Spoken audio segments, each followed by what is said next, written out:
Welcome to the Healthy Christian Podcast.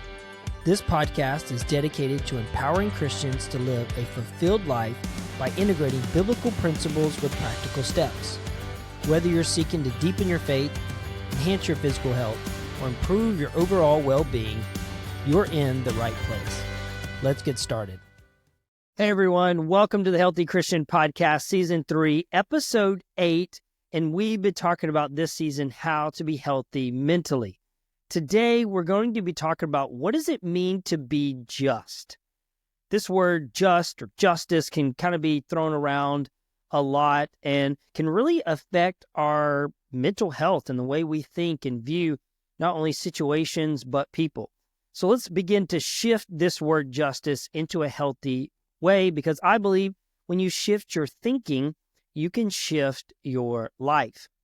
This word just in the Bible, we've been reading Philippians 4, verse 8, and it talks about this word just, to think about the word just. So what is just in the Bible? It talks about a word and describes it in a way of righteousness, to be upright. To be just is to be upright or to be up in right standing in a relationship. Remember, God cares about people. So a lot of these instructions, a lot of the things that he's telling us to do is about relationships with him, relationships with others, and how to experience this world that we're in. So this word just that we are unpacking today is about how to be in right standing in relationships, how to view a relationship in a upright or righteous way. And this can be really hard because it's easy for us to find the negative in a relationship, the things that are not working, the things that are being brought down, the problems, the resistance, the trials, all the things that are not good, that are not righteous, and that are not just. So we have to be intentional with finding the things that are just, that are right in a relationship. I know I used to work on cars for a living. That's new to you. Surprise, I used to be a mechanic, and for 8 years, I would work on cars. And one of the things that I learned over the years on trying to diagnose a problem in a car is sometimes you have to start with what's working. So you begin to understand how a car works, all the parts that are involved. And when you have a problem that you can't figure out, sometimes you have to begin to look at all the parts that are working. So if something's making noise in the engine compartment, I have to begin to look around, and if I can't find this noise, I have to begin to say, okay, what are all the parts that are working?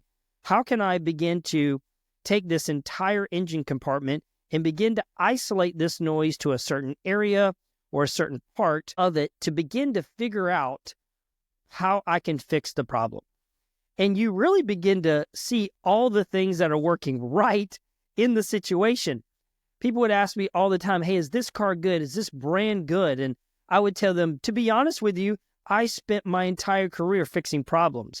So it was hard for me to say if a brand or version of a car was good, because all I did was meditate on the problems for that brand all day and for my entire career. So I had a very negative view of a type of car because that's all that I focused on. So there's moments in your life and in a relationship that it's going to affect your view on things if that's all you're focused on is the negative. You have to begin to understand that I need to begin to see the good, the things that are working right, the things that are righteous, and I need in times and in moments to get that as my focus first before I can fix the problem, before I can come at it. And here's why this is so important, is because if we come at a relationship with negative first, what happens is we can easily not love. We can easily not seek the relationship. We will seek another agenda over the relationship. And this is so important for us to understand, that pursuing righteousness, pursuing a right relationship with people and with others is the goal. God desires to be in a right relationship with you.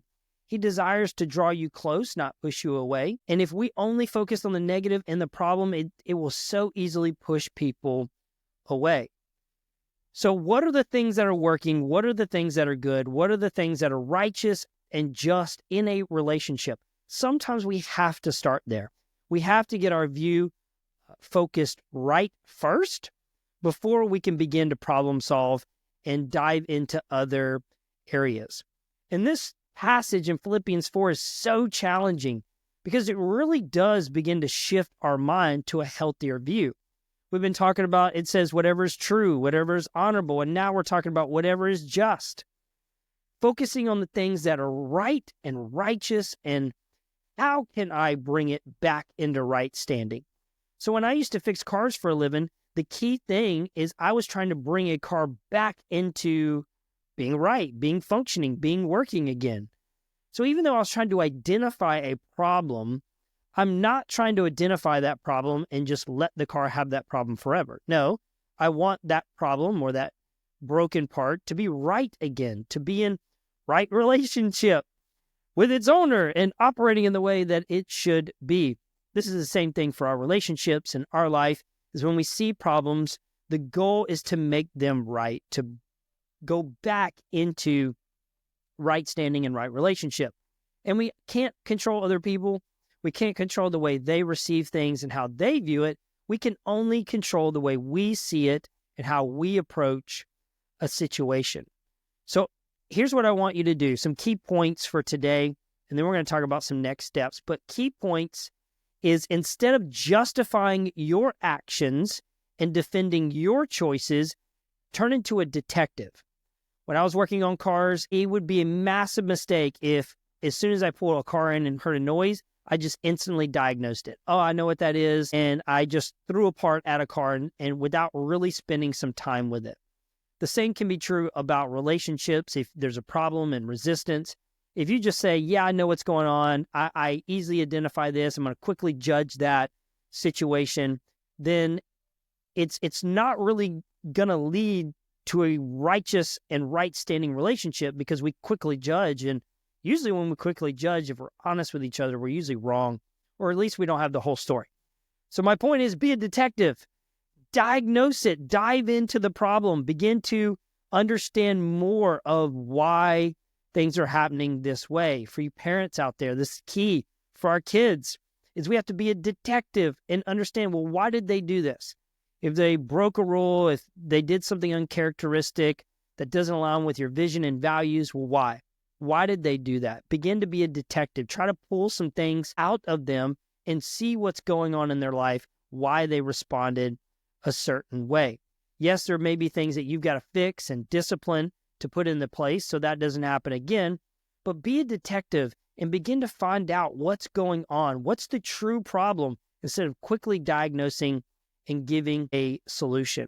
So I believe a key to understanding what is just, what is true, what is righteous about people is being a detective, is being curious, wanting to know more about what's going on in their life, I believe will help so much. So here's some key steps and next steps for you to take away from today is seek to know more. Seek to know more of what's going on in a situation. We've talked about this in previous episodes, but there's multiple viewpoints, there's multiple perspectives that you can have on a situation. You need that information to fully understand and to bring things back into a right relationship.